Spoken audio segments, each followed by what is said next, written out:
everybody, welcome to another episode of iSEE109. This is an educational video where I'm doing a book review. This is the book.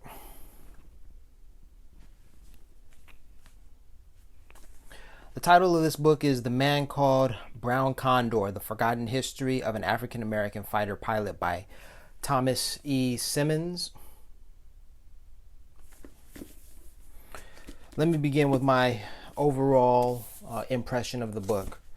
I love the book. I enjoyed the detailed stories or retellings of events that occurred in Mr. John Charles Robinson's life.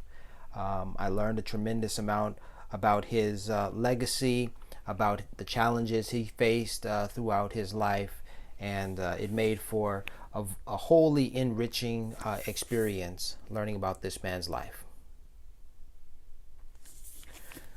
Let's see. The story is about Mr. John Charles Robinson. He's photographed or pictured here. He was an aviator, and his legacy was in part, he helped create what is today Ethiopian Airlines. He also helped to create what was the Tuskegee Airmen. He was educated and became a mechanic. He knew the engine inside and out, and he was able to transfer his knowledge of the car engine to the airplane engine. And he also had a desire for learning to fly. It was extremely difficult at that time when he was growing up. It's difficult at any given time for American blacks, but at that time there were no schools that would admit blacks to aviation schools, and so Mr. Robinson had to use his intelligence. He had to be cunning, and he had to figure out a way to get into those classrooms. The solution that he arrived at was to accept a job as a janitor, and he would sweep up or clean the classrooms where students would convene to learn about aviation. And he would spend most of his time in those classes. So he would slow his work progress down. He would slow down and sweep up very slowly so that he'd be able to listen in on the classes on the lecture. Unbeknownst to the other his counterparts, the white students in the classroom, who took it for granted. No black man could learn what they were learning because they have higher intelligence. He did learn, he did study, and then he took the information that he had learned and he applied it.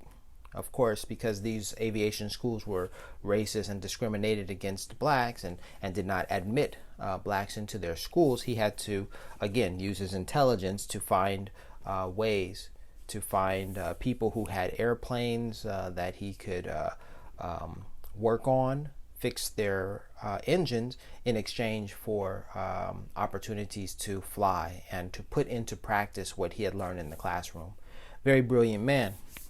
When he came of age, he served His Imperial Majesty Haile Selassie in Ethiopia during the Second Italo-Abyssinian War. It's a little fuzzy, right? How did he go from not knowing or just being a mechanic to becoming an aviator? How was it that Emperor Haile Selassie accepted him? It was the Tuskegee Institute where he was educated in flying and where he did receive his experience. Okay, so the Tuskegee did exist, but later, through the contributions of John Charles Robinson, the Tuskegee Airmen, the Tuskegee University aviation program and school was able to flourish in part because of the contributions of this man. He was imparting his knowledge to other aviators and trying to trying to give back. He had a very good heart, and he was trying to give back to open aviation to other blacks. And so, however, that was very challenging. He did have a partner, Mr. Cornelius Coffey, but the challenge was it took a tremendous amount of money, a lot of resources, money and time. And Mr. Robinson discovered that there were greater opportunities for him outside of America. And so he left his small burgeoning aviation school in America and offered his services to Emperor Haile Selassie, who accepted his expertise. And so he flew reconnaissance missions, and he would return to the emperor to give him information on how the war efforts are going and what needed to be done. He was an aviator, a fighter pilot. He did see some action, but his role in the Second Italo-Abyssinian War was not to be a fighter pilot, but he flew reconnaissance missions, flying supplies and returning with information. All right, and speaking directly to the emperor. I'm telling you about this book because John Charles Robinson inspired me to learn more about aviators, black aviators, and their lives. Partly because I have been flying around the globe, for such a long time, and how I came to learn about John Charles Robinson's story was I was in Ethiopia in 2018, and on a tour, the tour guide mentioned that an American black man served in the Ethiopian war effort, and he was a great man. And I thought, what? Well, hot diggity dog, I need to learn about this great man.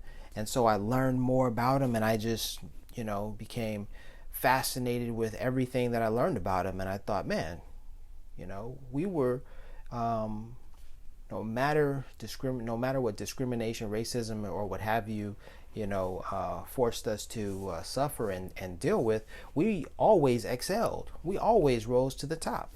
And John Charles Robinson's life is an example of that, though it wasn't easy. It wasn't easy at all. But it's an inspiring story nonetheless. And so like I said, I was in Ethiopia in 2018 when I learned about John Charles Robinson. And I will have to say that I had no idea that on my first trip to Ethiopia, I made it a point to fly Ethiopian Airlines. That was in 2017, my first trip to Ethiopia. And I made it a point. I said, I want the full Ethiopian experience. I'm going to fly Ethiopian Airlines. I'm going to, pay whatever it costs for a beautiful tour. I'm going to see many cities, and I'm going to have a wonderful time in Ethiopia because I was so excited because of everything that I had learned about Ethiopia and the importance of, Ethiopia. And so I chose Ethiopian Airlines, and I'm so glad I did. But I also think that choice wasn't, sort of in vain. It was more or less, I was called. I had been called to fly Ethiopian Airlines because here I am now telling you all, sharing this story about John Charles Robinson, and Ethiopian Airlines would not exist today. That might be a bold statement, but let me tone it down. Let me bring it down a little bit. Ethiopian Airlines today exists in part, but not wholly, but in part because of this great American black man, John Charles Robinson. So, this is the book. I would highly recommend it for young black boys, young black girls who are interested in aviation, and those who are not interested in aviation, just as a practice of learning our history. Just read the doggone book. It's good. It's good reading. All right. And for Mr. John Charles Robinson, salute to you, sir. to you for your legacy, your sacrifice, your courage. All right, y'all. Peace and blessings. Get a copy today and read it. The Brown Condor.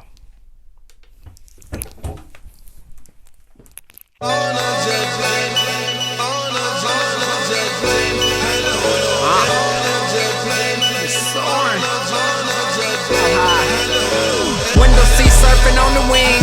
As an adolescent, I dreamed of big things.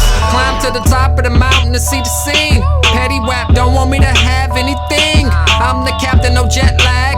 Boeing jet swag. Floating to the sunset, keep the drinks coming back. She summoned me, gave me turbulence on the sink. Pretty flight attendant boarding pass, I'm a buddy. Stunting first class, vegan meal yummy. Writing the rhythm beats.